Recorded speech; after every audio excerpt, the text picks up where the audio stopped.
the modeling aspect, the background of our text mining. So all the other stuff we talked about was just prepping our data, just getting it to where we can do the text mining, right? So the text parsing, going through it, actually taking it apart, getting it, and the text filtering kind of goes in with that, filtering out words that we need or we don't need. Now we're getting to the text mining. So now that we have this now structured data, what can we do with it? So text mining, we actually do know our target variable, what our intent is. Right? We have to have a target variable so we can train our model. Definitely data-driven. And our goal is, again, unstructured data, turn it into something that we can then classify or cluster and get some insights about our text. So some examples. These examples are kind of fun. Obviously, feel free to use your own. But when asking how text mining can help with predictive modeling, these are some fun examples. Fun, you can't wink. Nobody's wink. These are some fun examples. We're going to use them in the near future. Or come up with your own. But some applications of text mining, right? Insurance fraud. So right now, if you are an insurance claim adjuster and you're trying to do a predictive model and you have to focus on structured data, you have an insurance claim. Hopefully you guys have never had to see an insurance claim. That would be great. Some of you, I'm sure, unfortunately, probably have. Right? And there's all these little boxes. Yeah. Right, so you have all these little boxes and you check off, right? Potentially for an auto accident, right? Who was at fault, right? The driver or the other person? Was there an injury? Yes or no? What was the speed of the car if it could be assessed, right? So you've got continuous variables, you've got check mark variables, you've got all these different things, but it's all just check marks. Yes, no, maybe a value here or there. At some point, an insurance adjuster has come out and written some information, or you have a police report that has more detail about what happened. Right? Wouldn't it be nice to be able to have that extra information to figure out if this is a fraudulent claim or not? So that's what we can do. We can actually take the comment section and try and figure out fraudulent claims. Maintenance reports are another example, right? So instead of just saying, what did I repair? Who did I repair? You can talk about, was it an urgent repair? How much time did it take to fix? Right? What category of technicians? And then you can also talk about, this place where nobody's supposed to write except for people in the form, right? All the comments.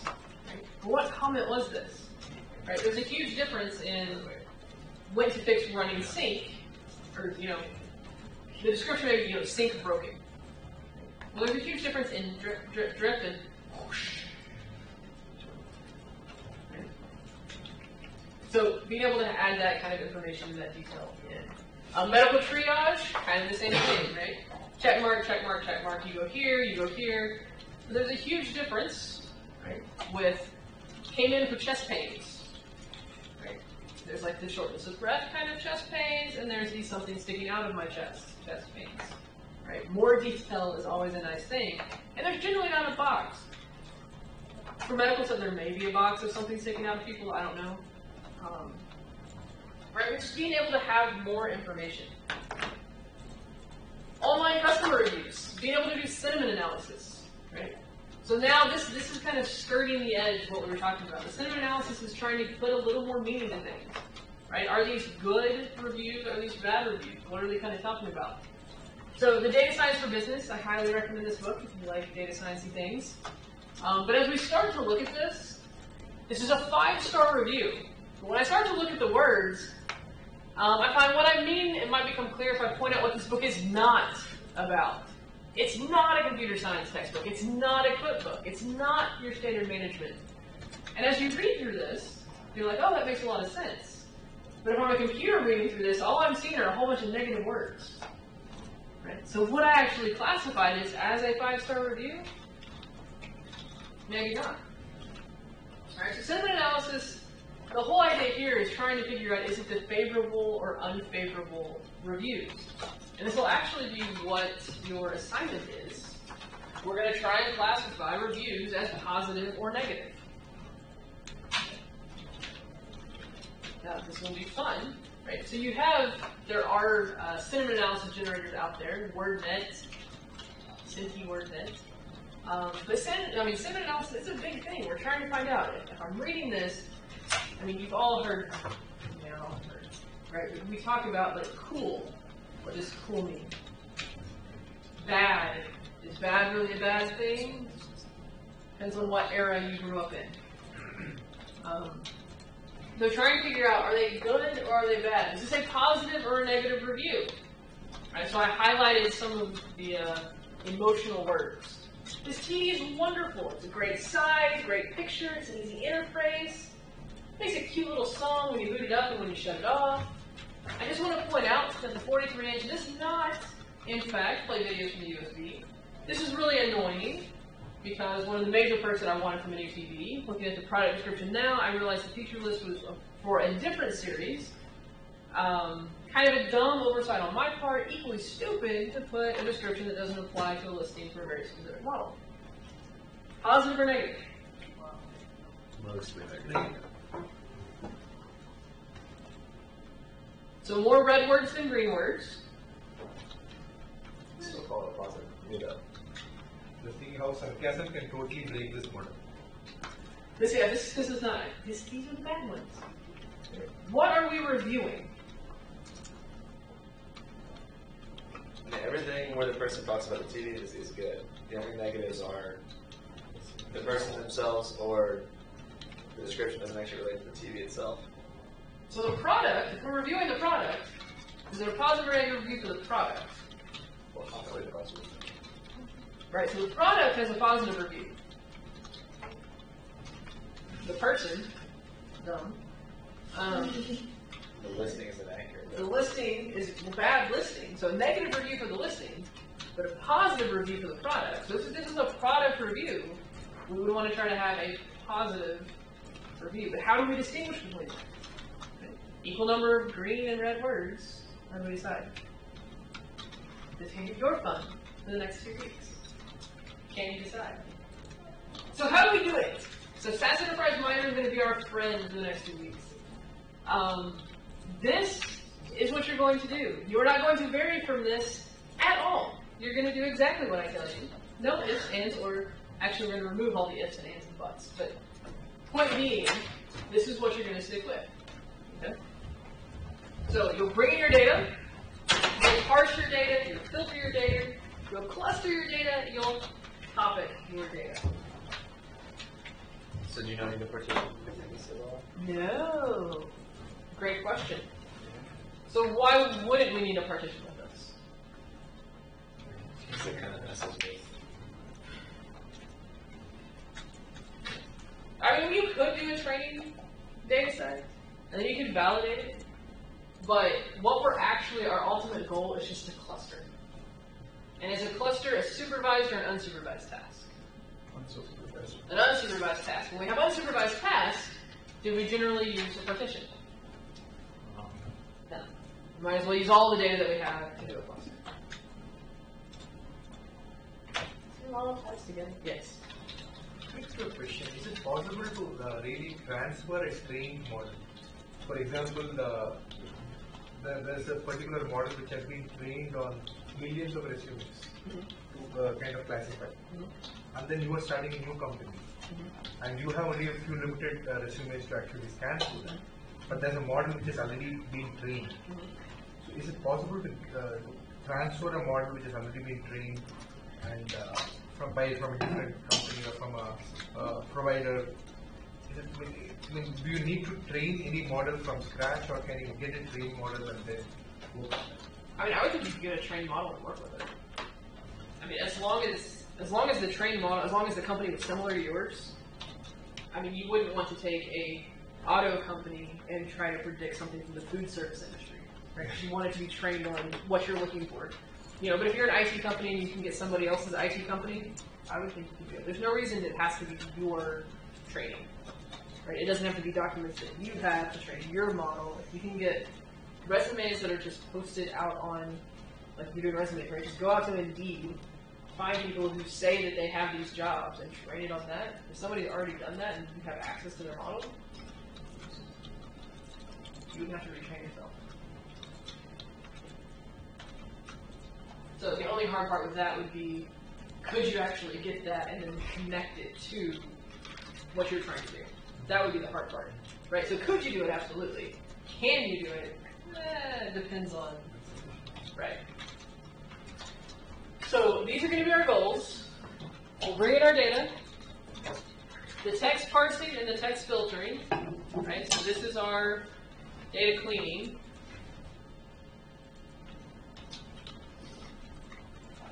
And these two are going to be our text mining.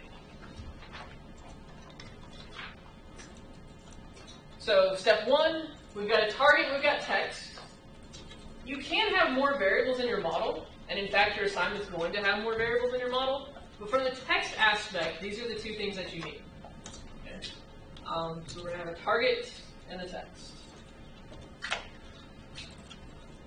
In the text parsing, there are a lot of options in Sassian that you can play with. For your above and beyond, your choose your own adventure, you're welcome to play with all these things. Most of the stuff I'm going to let you do is just keep it kind of at the default. The one thing that you're going to want to change, so there's this idea of entities, okay? And basically what entities are, if you look into it, it's like locations, it's things that kind of go together. And so we're going to change that. Instead of having it be none, we're going to change it to standard. That's the one change you're going to make. So it's detecting different parts of speech, that's fine. It's okay if it has multi-word terms. And you'll see SAS already has English multi-word terms that kind of go together. We're ignoring parts of speech, which is going to leave that the same. Here we could ignore types of entities, so we're changing this to standard. It's going to come with its standard. We could go and ignore certain things if we wanted to. We're just going to leave this as the default. We're ignoring punctuation. Down here, there's already a custom stop list. So this would be a place that you could actually use the fun little ellipse. You could go in and you could modify that. Again, like the us versus the US kind of thing, if that was something important. You can go in and change. For me, the only thing I need you to change is just this one piece right here. In the text filter, you're going to use the defaults.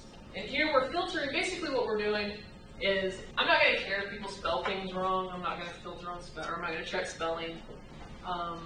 You have to have at least 4 documents. You have to be in, a word has to be in at least 4 documents for me to care about it. Right, so I'm filtering out words that aren't very popular. Let's see if there's anything else. Like I said, we just kind of kept this as the default. When you get to the clustering, we talked about clustering. The default clustering algorithm is the expectation maximization clustering algorithm. We didn't talk about that, it's not in our textbook. What is in your textbook, although we didn't talk about it, is the hierarchical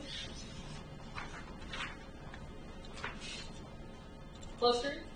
So if you read about that when you were in the clustering chapter, you'll have the option to do hierarchical clustering. It doesn't have k-means clustering just because that doesn't really work well with this particular type of data. Let's see what else we have. And then we're going to leave things for the number of topics that you can do. We're not going to have any single-term topics. We can have multi-term topics up to 25. We may play with this. Like right now, the default is 40 clusters. We may not want 40 clusters. We may change that. So those are the things, if you want to play with those, you can. What you can't change is the order that these nodes come together. You have to parse the data, you have to filter the data, cluster the data, and after it's clustered, then you can put it into topics. So this is output from the text parsing node.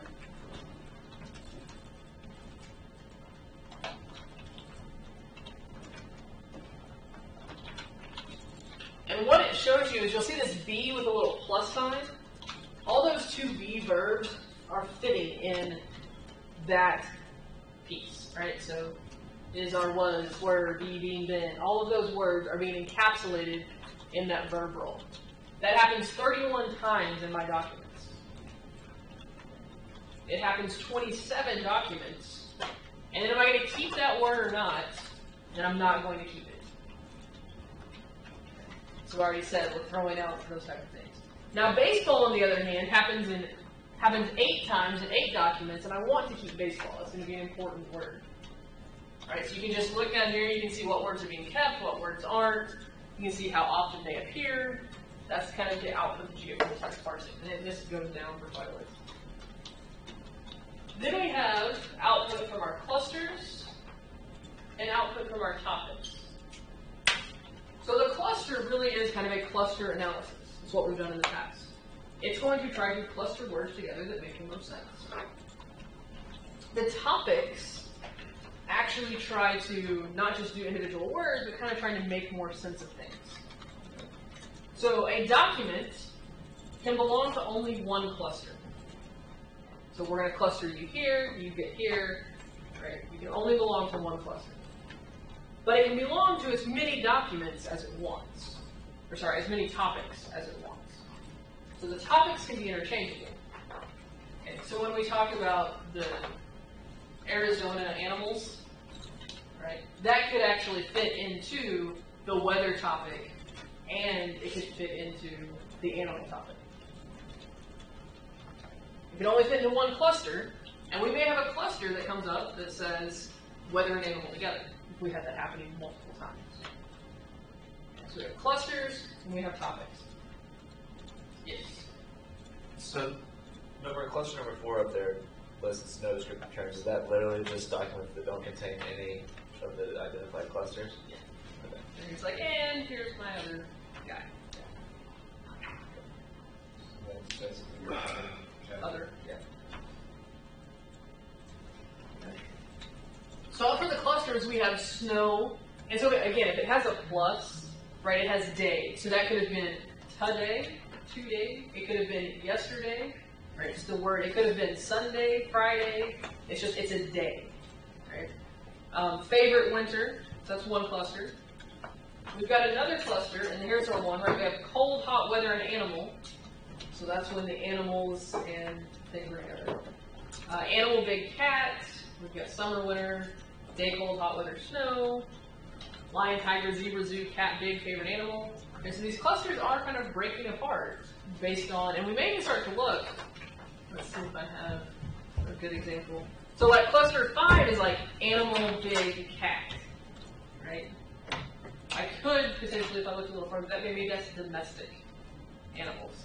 Whereas cluster 7 is lion, tiger, zebra, zoo, right? Maybe that's more zoo, exotic animals, right? Different clusters. Yes.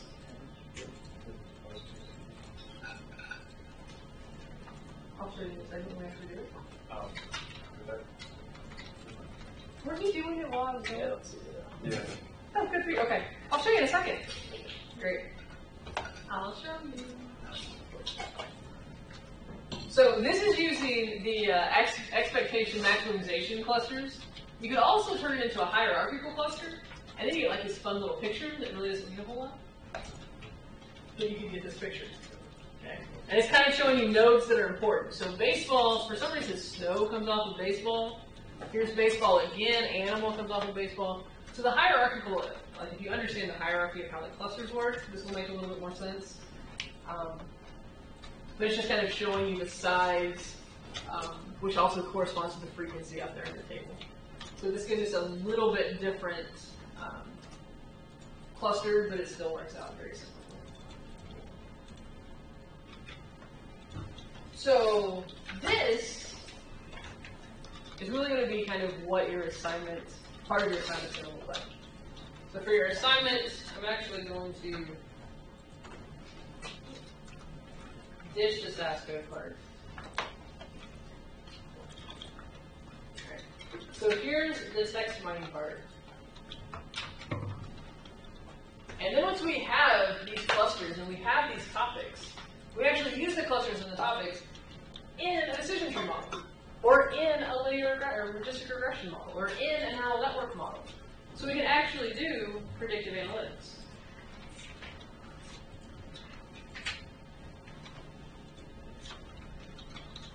And then the question is, now that we've done this, we have this score data node.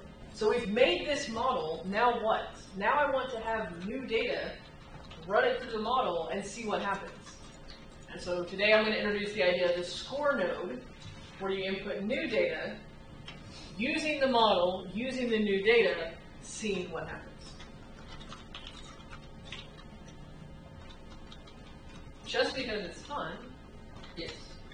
So is this all of the classification? Really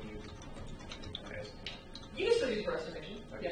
Mm-hmm. This is just, it's a numerical variable. You can still use it for, yeah, I mean, you're just trying to estimate something with more information. So it would just be like having another classification variable in your estimation. So the majority of the time, like the examples that I have are mostly classifications, but it doesn't have to. Yes. So to go back to this question about partition, right? Yes. Would it make more sense to have this partition now after the text topic before the decision tree? So that you could train, once you have done the text topic and then you have the data set, which is now kind of structured and numeric in a way. So that can be partition. Yes, you could add a partition after text topic or before decision tree. Absolutely, yeah.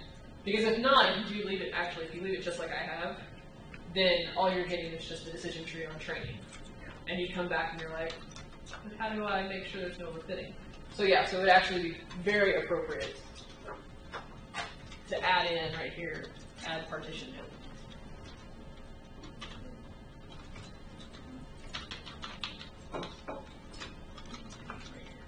Yeah, absolutely. It just wasn't yeah. And so though, I'm not going to actually do this today.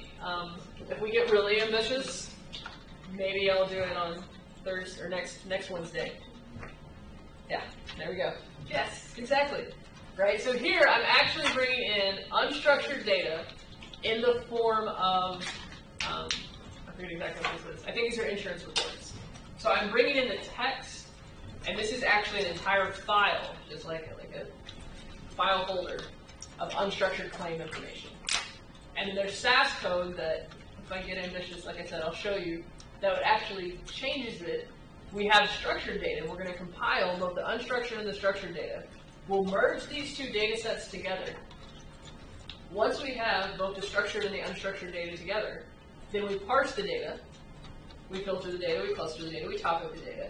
We come back down to exactly what Harris said. We partition the data. Then I have a tree with text. And then I actually, this metadata node, what it does is it lets me go and remove the text. I do a tree without the text. And then I compare these two, and I say, hey, which was better? Is it better to have, like, is this text actually giving me a better model? Or is this text just being like, it doesn't really matter? Your extension on your assignment is actually to do this. You'll actually run the decision tree, and it doesn't have to look like this. This is just one way to set up the model. You're going to run the decision tree with just the data that you have, and then you're going to run the decision tree with the text and see if it makes an impact in your results. So what is this metadata node doing actually? So the only thing the metadata is doing is, so when we're coming out, you have all the data, and it's both text and not text data. So the metadata, is all it's doing is it's letting me drop the text variable. I could have put a drop node there as well. And I just drop the text variable so it's not available in my decision tree. So up here is the decision tree with the text. Here is the decision tree without the text. So like I said, I could have done a drop node there, gotten rid of the text field, so that when I use my decision tree, it's only using the structured data part, not the unstructured combination data part. I mean, I could understand something like this happening after the merge node, but after you do a text parsing, you do a text filtering, how does it still have the distinction between what is text and what came from the structure? I'll show you. Yeah. Because it's not just as easy as saying drop text node, right? You actually have to drop a lot of stuff. So let's see, right? So the evaluation phase is, can we do this? I've already shown you. So let's see how to actually do it. We'll talk about that next. VMware Enterprise Market.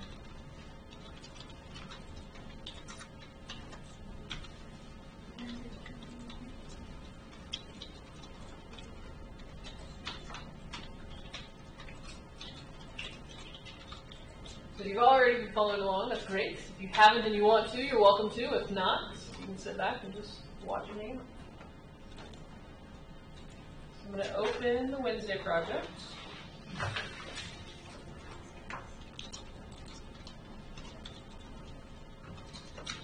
So I already have a weather animal sports. So if you want to follow along, the data set you can find in Blackboard. Save it wherever you can access it, import the data set. Does anybody want to follow along? Okay. If you are, I'll slow down and wait. If not, I've already got it loaded and we're just going to go. Okay. So we've got the weather animal sports. It's loaded. It's great. You can actually, at any point in SASEM, you can go to the exported data or the imported data, either one. You can always click on it and explore. And you can see what it looks like. So at this point, we just have the target subject and we have the text field. So exactly what I showed you before. Okay, so we just have our two columns.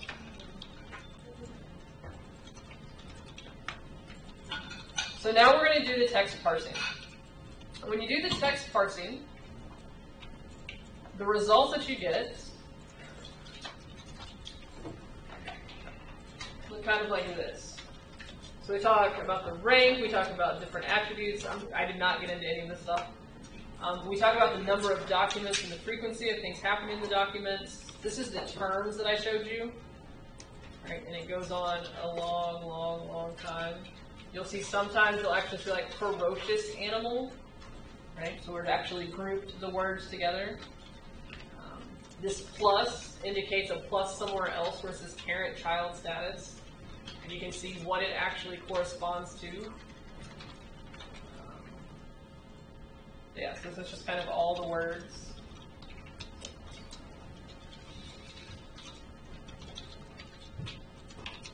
So not a lot's really happening here. This is just kind of processing our data. But if we look at the exported data from this one, let me explore it. Then what you'll see is we've now, the only thing that's been added on is we needed to know what document number this was so that it could refer to the document. Document 1 has these words, document 2 has these words. So that's the only thing that's changed in our data set. So exit out of that. Then we go into the text filter. And so the text filter was where we were talking about we're only using certain variables, we're getting rid of stuff. If we decided to, again, if we had synonyms for us, we could import some synonyms. So if we look at the results here, again, kind of not a lot really happening. The terms are pretty much still the same. The thing that we've added on now is you got this drop or peep. And now it starts to talk about the weighting. I'm not really sure how they calculate the weighting. Right, we're looking at the imported frequency. How many times is this happening? The rank, what words are important. The same words, but now you're starting to see that things are changing. Exit out of that. If we look at the output for this, I'm going to go to the exported data. I'm going to select the first one and export it. Again, nothing's really changing because all we're doing is just cleaning, partitioning our data, and trying to get it into a set where we can actually do things. But we haven't really done much yet. The cluster, this is where things start to happen, right? This is where the actual data mining piece is happening. So I'm going to look at my results for my cluster analysis. And so I've got a lovely little pie chart kind of helping me out. So I've got 7 different clusters. You can start to see, here's the distance between the clusters, what things are kind of grouped together, what aren't. And you can click on it and learn a little bit more about it always. This is your lion, tiger, zebra. This one's your animals, your big. So here's my animals over here. This cluster has cold, hot weather. That's our blank one. So our blank one's kind of right in the middle.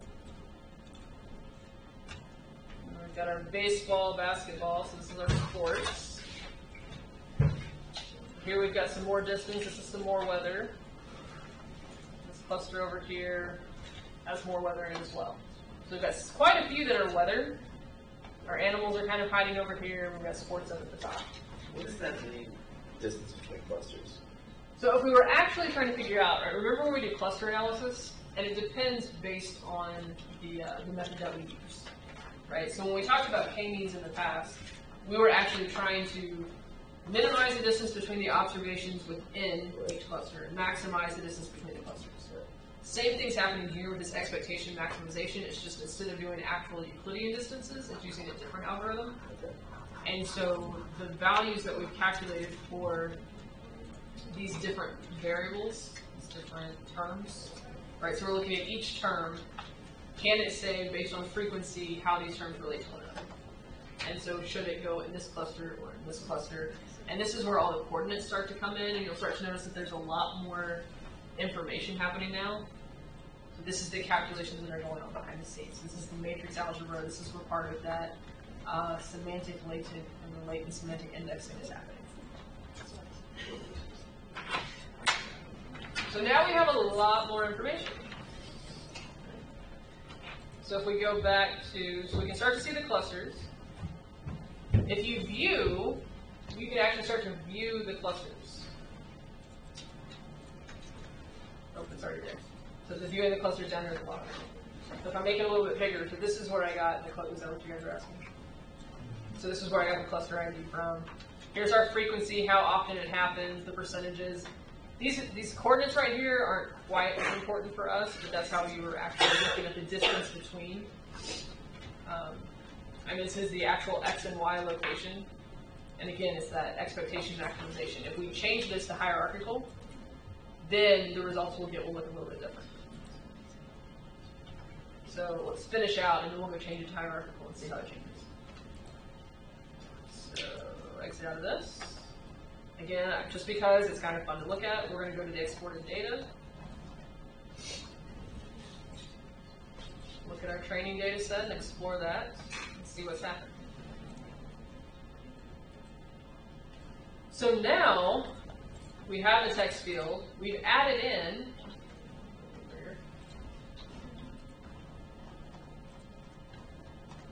the text cluster. Right, so we had 7 different clusters. Now we have a column that actually tells us which cluster we're using. This text cluster, so it's text cluster, so you can tell what node it's coming from. And then the underscore, so the cluster, is actually what's happening here. So this would actually be a great categorical variable to put into a decision tree. Right. Which cluster is being used? Is it in cluster 7? Are we in cluster 2? Are we in cluster 6? This could be a fun variable to put into your decision tree. Because it works like a beam. Yeah, so it's bin, right? So basically I'm saying, instead of saying observation number 1, like it's cluster 7. So does one of these, each of these documents have to have all of the terms in a cluster to effectively fit in that cluster? It is not, it just has to have a term. So why, like for number, what is it, 14? Sure. If it rains tomorrow, let's not go outside, it's supposed to be pretty cold. Why is that fitting in cluster 4, which is the null cluster? Do you have any idea why? I don't know. Yeah, no, so I mean, I don't, But right? that's the subject, right? So you're looking at these, right, so you're like, well, that's a weather. It's pulling what the target is from the data work. Right. Yeah. Yeah, so for some reason, for these text clusters, like you can see right here, it calculated these as all zeros. Like, so I don't know why, like what was happening behind the scenes that made this not calculate. It's probably because it's rains instead of rain, and there's no other instant of rains and therefore there's a drop. Oh yeah, it's not identifying rain. Not identifying rain. Yeah. Rain similarly, I think cold also, I think cold is there. I mean, cold's That's in one like of the cold's in clusters. other though. places. Yeah, that's what I'm saying. Cold's in one of the two of the clusters, I think. So, and this is where we have to just go back and actually dig a little bit more into that expectation thing. And we may look at when we do the hierarchical, there actually winds up being 2 blanks. In this target subject column, is that the model classifying, or is that just saying what? This is me. Yeah, right, yeah, so yeah, text that's field what and we're target doing. subject, that is what I gave it. That's what I thought. So when it adds text cluster, so it didn't keep it. So right, it was text field, target subject, then it added document. Why it put text cluster here, more likely than not, is because you're in the clustering algorithm, and it's like, here, this is an output you probably want to see. But really, it would probably actually belong over here. This is the actual calculation that you're using. So that SVD that I've kind of talked about. So this is the actual mathematics behind it. This is like the PCA, right? The math that's happening behind it. You go over even farther, and now it's talking about the probability of fitting into each of these clusters. Right, so here the probability is 1. So if we went down to document 14, it's all these zeros, it's basically saying it's like there's no chance that it's going to fit with any of these things. That's what it's identifying. It's just interesting. So 'cause why? one of the key cluster words is in there. Cold. Yeah. I got nothing. I got nothing. And it doesn't tell us, like all it's showing us is just like, it doesn't fit in any cluster, and here's the probability for fitting in any cluster, and it doesn't fit. So both of these things kind of tie together, and you can see why it fits in which cluster and why it was categorized as such. Odd, because the ones do have like a 1, which I'm assuming would be the highest value. Mhm. So it's like 100%. But I wouldn't think it would be that. You wouldn't think there'd be so many 100% fits. Yeah. But it isn't it? I mean, they're incredibly small, but I guess. But we're also looking at some fairly specific things. So remember, Right. I'm looking at animal, whether it's sport. So if you use the word animal in there, That's one. Yeah, because you said it's just got to meet 1, right? Underneath every. right? Yeah, it's the probability. So based on things, it's the probability that it would fit in here. And it's like, well, based on all of these, here's my cluster. The probability it's going to fit in this cluster is, well, it's really high because this is all seem to be clustered together. You're using the same words, right? We have basketball, baseball, and we'll have a ball in it. So Well, in the 2 clusters that contain cold, it's got a 0 and even the -100. so nothing. Yeah. Yeah. So that's what our text clusters look like. And then we can go one step further, and we can topic. And so the topic is really trying to, and so here for the cluster, we're kind of looking at those individual words. For the topic, I'm actually trying to find a theme. Right? So when I find the theme here, and so, minimize this for a second. Right, so I still said the number of topics, go ahead and give me 10 topics. Right? But it actually came up with 3 topics. So you can have multiple words, there's 3 topics, and our topics are baseball team, basketball, right? We've got our sports there, the lion, tiger, animal, zebra, we've got our animals there, snow, cold, hot, weather, winter, we've got weather there. Right? So it actually fit out pretty well. So we have document cutoffs, we have the number of documents that fit into each, the number of terms that they're really focusing on. This part, and again, I haven't dug into the details really well on this one. You know, why this number of terms is 5, why this is 3, but there's actually more than 3 words. I'm not really sure what number of terms means.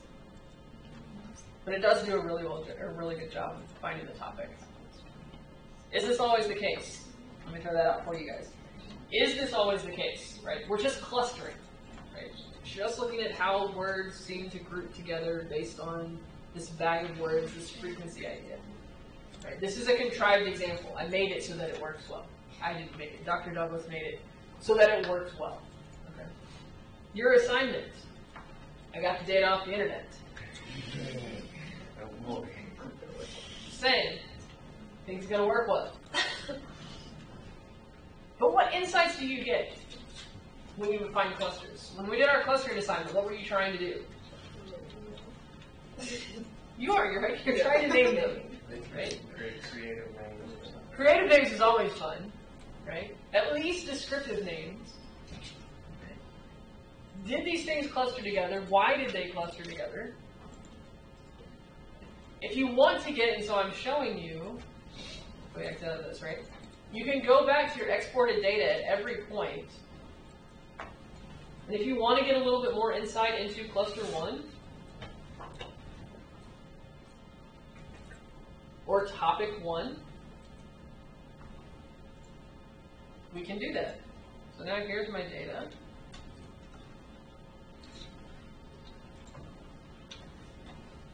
And now I put the information at the beginning. Right, it's weird. I have no idea why it puts things the way it does. Okay. But we have, so there's the document number. Here is, so looking at topics. How do we do this?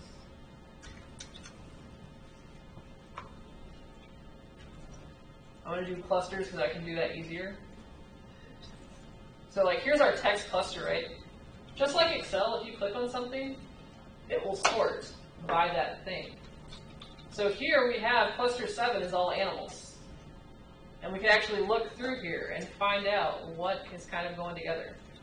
And cluster 6 is weather, and cluster 5 looks like it's animals. Okay. Cluster 4, here's our cluster 4, the mysterious cluster 4. It has weather, animal, and sports in it. It just couldn't decide what it was, right? And you can actually go and see, okay, if it rains tomorrow, let's not go outside. It's also supposed to be pretty cold. If there's rain or snow, I'm still going out. I won't let weather stop me. We only have 30 minutes. Should we visit monkeys, look at the elephants? My preference is monkeys.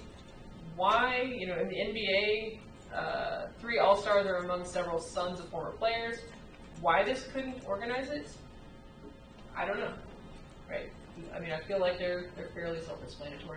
But for some reason, just what it's doing didn't work. But we can actually see that. It's talking about raining cats and dogs everywhere. Do we have raining cats and dogs somewhere? Because like that one, I can understand why it wouldn't work. Right? And what was, let's see, it was document number 14. Where's document number? No, it was document number 30-something. Where's the one that we had our conversation about? Oh, it's I actually just saw it Oh, a second ago. I mean, there it is, 44. Just ordered it. If you like hot weather, the Arizona desert's interesting. Lots of unusual animals It classified when you had it sorted by cluster. It classified it with other weather. with other weathers. Yeah. So it went for weather. So even though I said animal, it went for weather. So you guys were all right. Okay. But so once this happens, now you can look at it. Now you can sort it. This may be a big help for you for your assignment as you're trying to find insights. Right? You can actually go back and look at things. Right? We're looking for positive and negative sentiment. Words are fun. Right? Is finding no relationship still a significant finding? Yes. Yes. So even if you can't find like a clear-cut weather, animal, sports, as you find your clusters, play with the number of clusters. Look at your output. See what you can find and what insight you can get. So part of the discussion or the setup for your assignment has data from IMDb, Yelp, and there's one other thing. I don't remember. But it's sentiments about movies, restaurants, and something else. And I have no idea what's going to happen. No. I'm excited. I have no idea what's going to happen. You may find clusters of movies, restaurants, and something else. You may just find positive words and negative words. We're going to have to see what you find, right? But right now we have no insight. So any insight that you provide is going to be something that we can use. So the last thing we want to do is I ran a decision tree. So yes, it would be better to partition it, but I'm not going to. So I ran a decision tree, and I'm actually trying to predict animal, weather, sports. I don't even know why I ran a decision tree.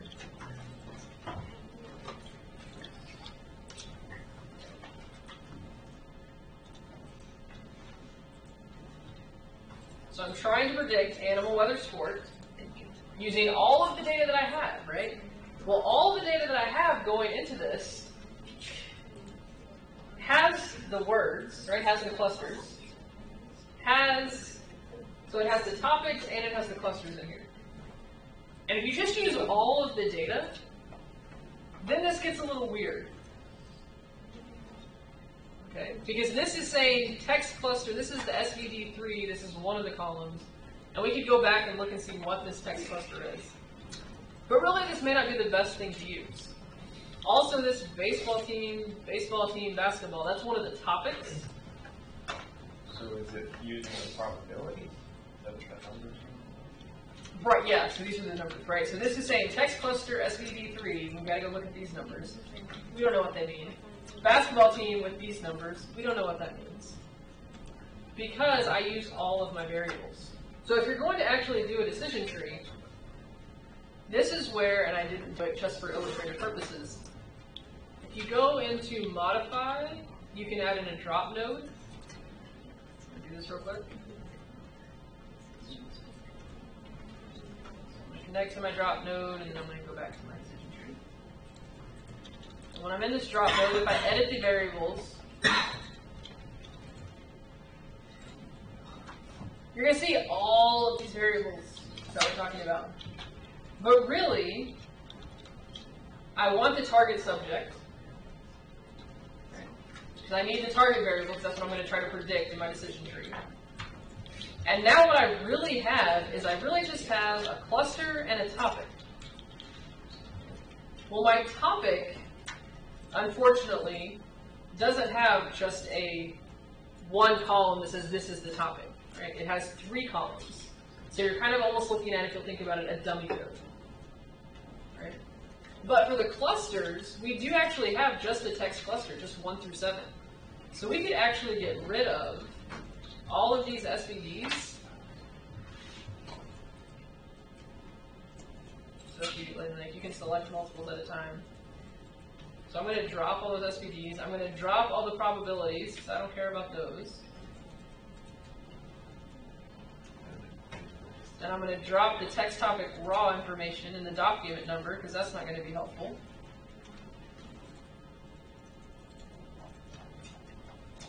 Oh, yes. Okay. So now what I have is I have the target subject. I'm keeping the cluster. I'm keeping the text field. It won't use it, but I have the text field just because. Right? And now I have the 3 text topics. And now, I'm going to click OK here. I'm going to update my decision tree and see if this changes anything.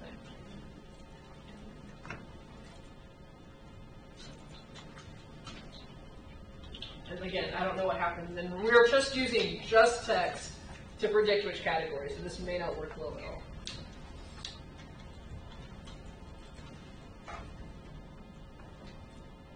Oh, now it's not an issue. Let's use at least one input or rejected variable.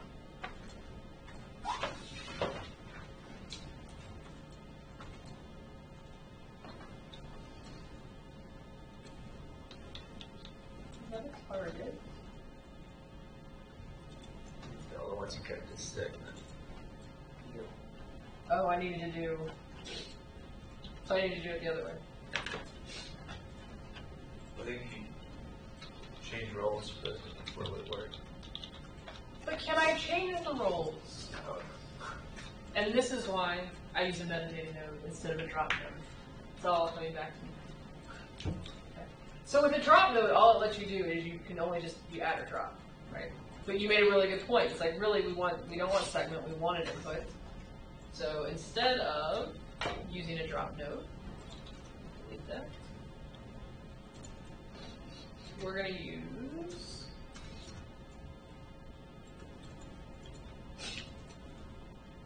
and this. Nope, where's my metadata? Utility.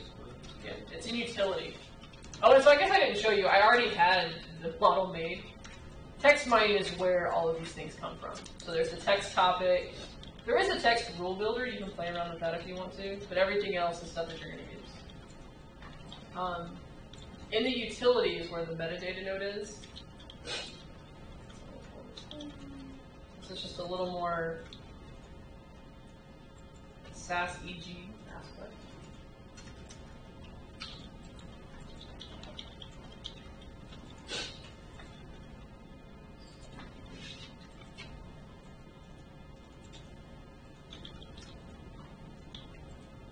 Now it's just going to have me run it, so let's run it real quick.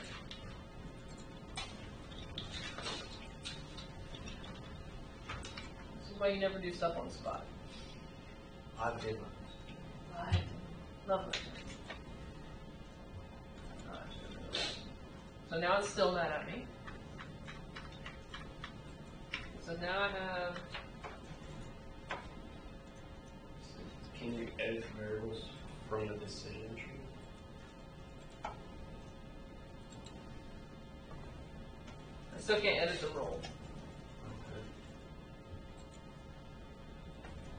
So something's mad at me with using the metadata.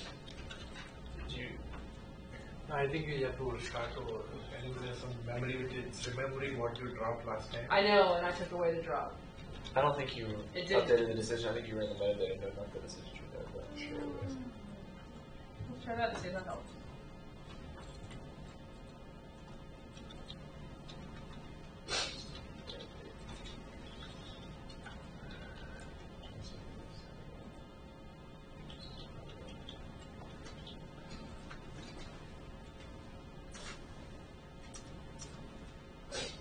So it still has, but now it ran. So now we have the variables. So now it's using everything, but it still won't let me change the roles. I really thought the metadata was going to let me change the roles.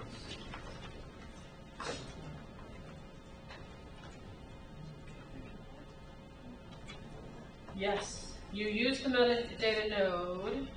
Wait, can you just change them in the input, in like the data input node at the beginning? No, because these are values that were generated throughout. They were generated after. Right. It's the cluster. So,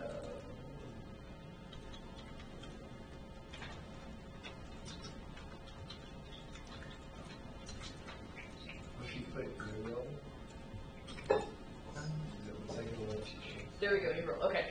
So, the metadata node, right? When we right click, you're like, oh, edit variables, this is great. It's not going to let you do it that way. You have to come over here to the left-hand side where it says variables, and then you have, is it the train, the transaction, the validation, so what data set are you trying to manipulate? And so for us, at this point, we've only ever used the training variable, right, the training data.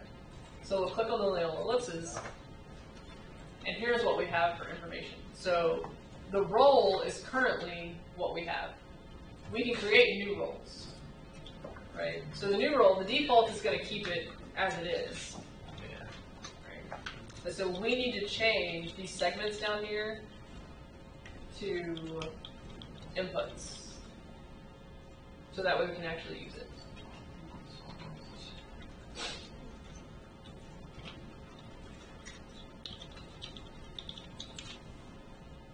Now, everything else should work. IDs, inputs. Did you want to change the cluster to an input? So I want to change the cluster. So I'm going to reject these. I don't care. I want to change the cluster to an input, yes. Excellent. Now we're going to update our path.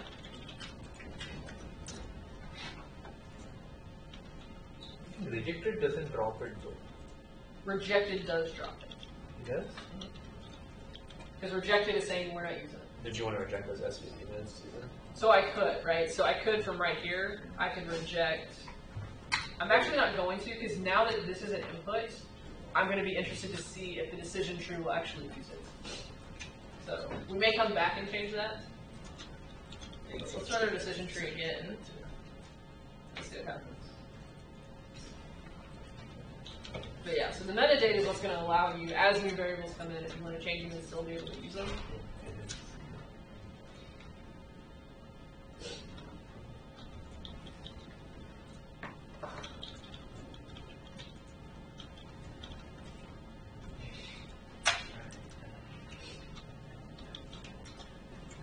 And it kept them exactly the same.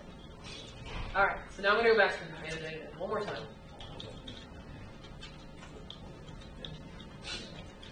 And what you were seeing though, is that was the training and the validation partition.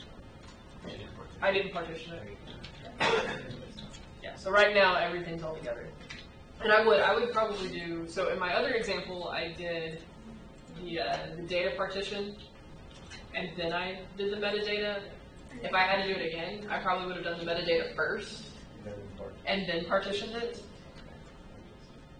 Because otherwise you'd have to do both. Right, you have to do the metadata twice. Yeah. So here, you might as well, if I'm going to have to change the metadata, then I'll change it first.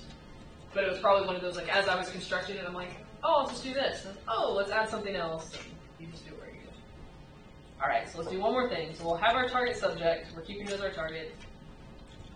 The text clusters we're going to get rid of.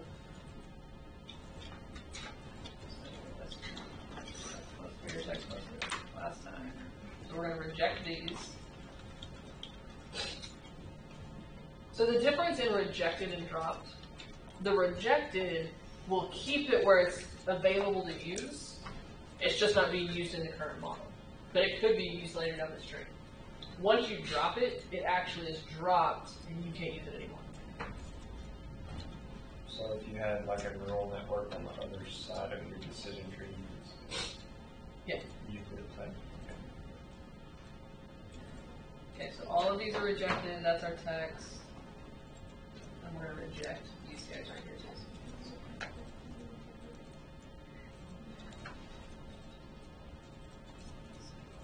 Again, I haven't tried this yet, so we're going to find out what happens.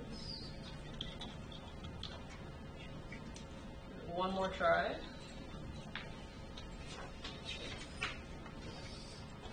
So your basic idea is the first 5 nodes.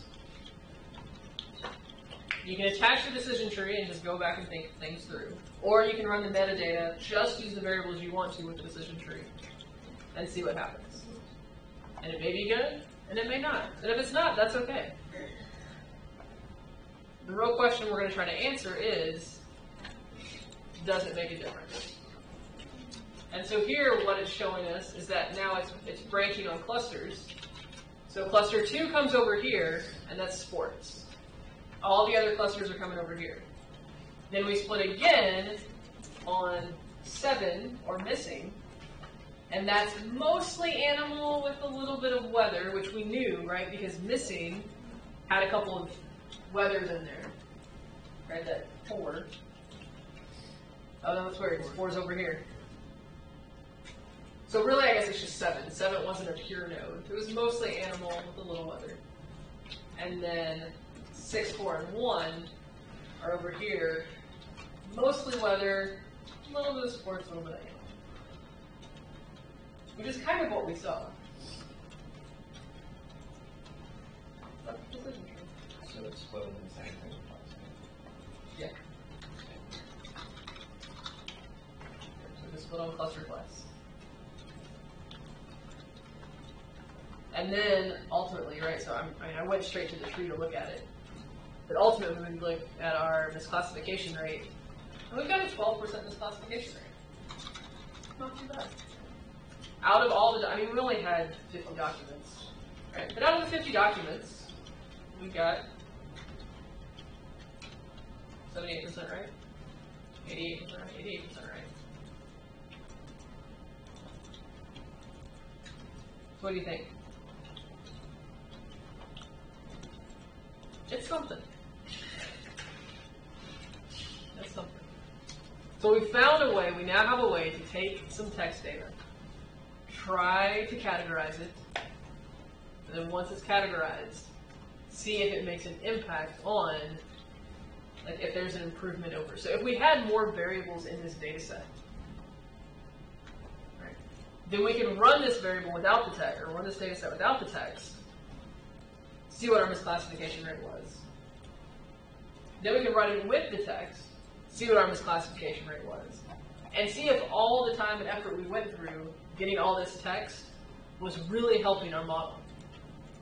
And in some cases, having the extra text may increase the predictive ability of our model quite a bit. And in some cases, it may not. And if it's not increasing the predictive ability of your model relative to the time it's going to spend trying to go through all this,